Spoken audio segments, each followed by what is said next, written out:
All right, now that we've tested our machine learning model or deep learning AI model, whatever you built, we're now going to take that Python module and put it into the Flask app. So we're going to take our roulette wheel, our Monte Carlo simulation, and put it in our Flask app. So let me go to VS Code here. All right. And then the first thing we want to do is create a, oh, did that wrong, excuse me. We want to create a folder called models. Now in this models folder, we're going to create a file called models model call.py. Now, if you're using TensorFlow, you can import TensorFlow at the top here or pandas data frames. I'm not going to use TensorFlow here. I'm going to pip install TensorFlow and just to show you that you can make it part of your Flask app easily so you can kind of deploy it. Okay, now that's finally done. We can pip install numpy. I've installed pandas in the last video, so we don't need to worry about that. Oh, it's required. So what we're going to do in the model call here is we're going to build what I call like a ETL entry transform load.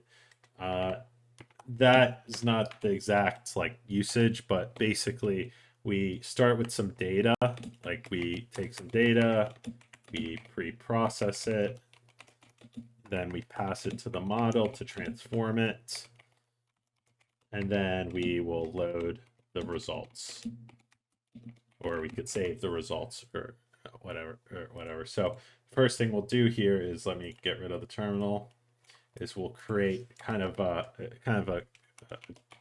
global function called model.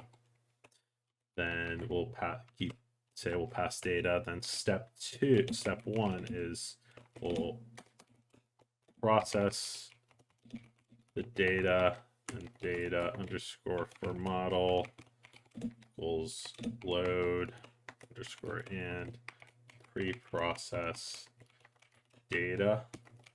So when we call this function in our Flask app, we're going to pass it data, and then the load and pre-process data will also get data and prepare it for the second step, that is giving it to the model. So we load the model and we predict or rearrange data.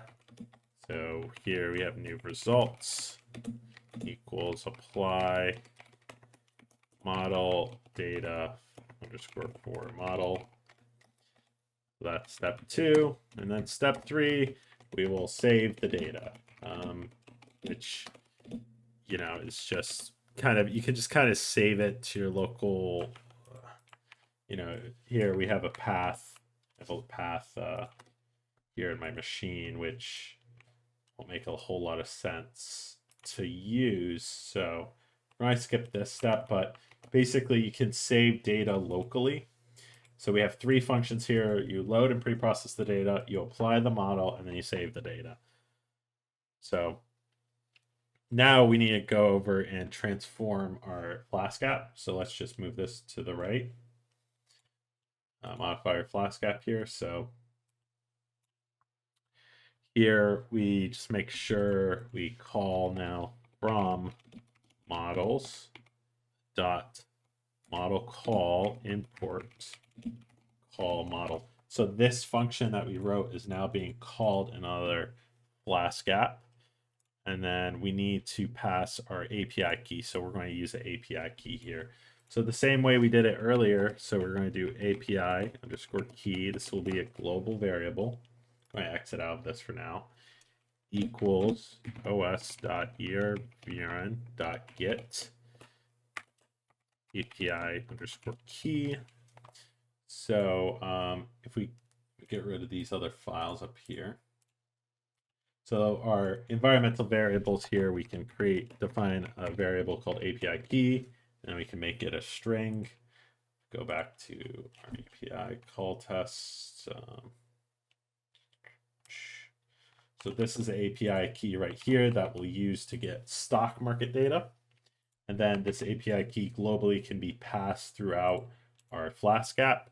So I'm going to go ahead and then create another route. So we're going to do app route / call model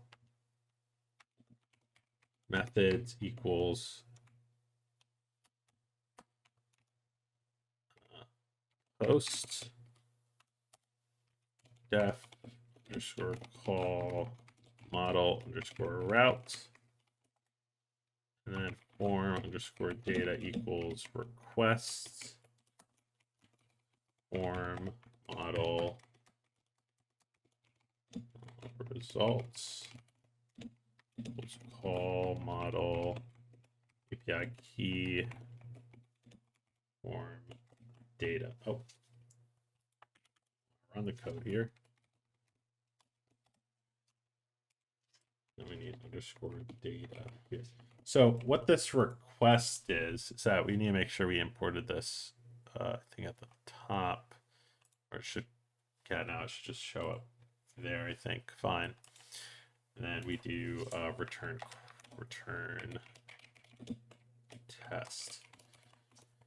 All right, so what this is that we're going to pass an API key and some form data. Now, if we go back to our model's call file here, we need to make sure we're passing the API key and that we are getting the key and the data passed through here. API underscore key. And then finally, that should, so now you can copy the code from the blog, but this is what it should look like. You should have two models now. So this will be our front end code that'll render, and then this endpoint will be called by JavaScript to pass data from the UI inputs later on. But we're going to go ahead and create these functions above now. So we get rid of this ETL. We're going to do def load underscore and pre-process underscore data. And then we're going to do hashtag load the data, return data for now. All right, and then we're going to do def apply model. So from our earlier video, we created a function called apply model. So if we go back to test model, let me zoom out here. We created this apply model function. We're going to get that and just paste that in. So the model that we're passing in here should expect, you know, like our stock data, the number of dollars from inputs. But let me close that for now. Let me just show you how to load a TensorFlow model. So here we do a TensorFlow model. You have model underscore path equals .h5. So when you train a TensorFlow model, you can then save that as what's called like HDL5. It's a way to store weights of a model. And then you load the model, and then you do model.predict to edit the data. That's just another way to do it. But we're going to stick with this example. You can also apply like other libraries and algorithms. Like this is a k-means algorithm here. Here import k-means from the scikit-learn library. But we're going to stick to this apply model. So this model is missing a function. So you have calculate DAC return. So we're going to take this function here from our blog, what we wrote earlier, or the code, you know, in the test model code, you can just grab it right here. And then put that in our model call. It's important to separate your test code from what will be your production code, because things will go wrong in production, or you'll make iterations of models over time, and having those separate will really help to kind of distinguish any bugs or errors that might occur. And then finally, we want to have that save data, so function here. So now we have all our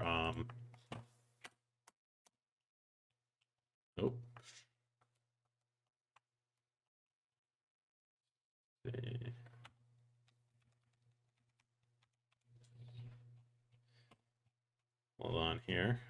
They went wrong.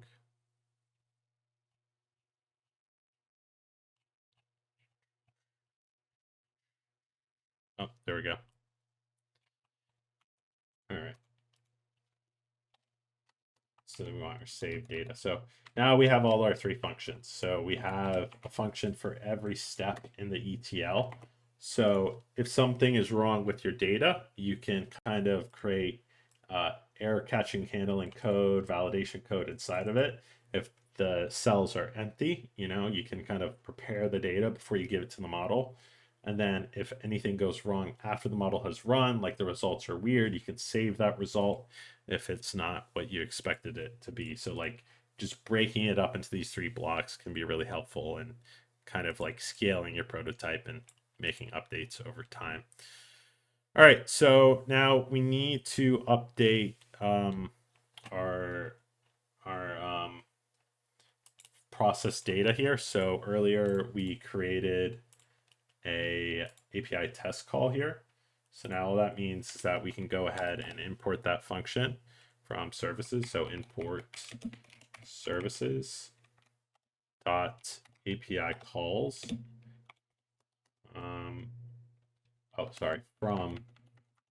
From import and then time series monthly.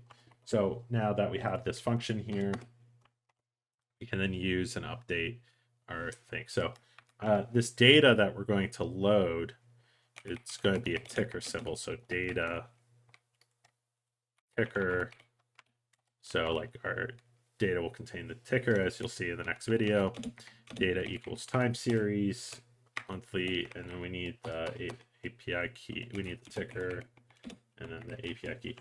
Just make sure that your ticker and then the API key.